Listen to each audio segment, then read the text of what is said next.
हमारे पूज्य गुरुदेव श्री भक्तमाली जी कहते थे कि जब दूध का भोग धराओ ठाकुर जी के सामने तो ठाकुर जी से कहना चाहिए कि प्रभु नामदेव जी के जैसा प्रेम तो हमारे हृदय में नहीं है, भाव हमारे हृदय में नहीं है, पर ये नामदेव जी का दूध है, नामदेव जी के नाम से पी लीजिए।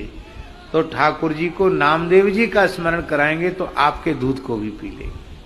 कंदमूल फल का बेरों का भोग लगाओ तो सबरी की याद दिलाओ, साग भाजी का भोग लगाओ तो बिदुर जी की याद दिलाओ, केले का भोग लगाओ तो बिदुरानी की याद दिलाओ, 56 भोग धराओ तो गिरिराज जी की याद दिलाओ, प्रेमी भक्तों की मिथिला की ज्योनार की याद दिलाओ। मिथिलानियों जैसा प्रेम तो हमारे में नहीं है, पर ये मिथिला की ज्योनार है, ये गिरिराज जी की भोग सामग्री है, ये ब्रजवासियों के द्वारा दी गई भोग सामग्री है।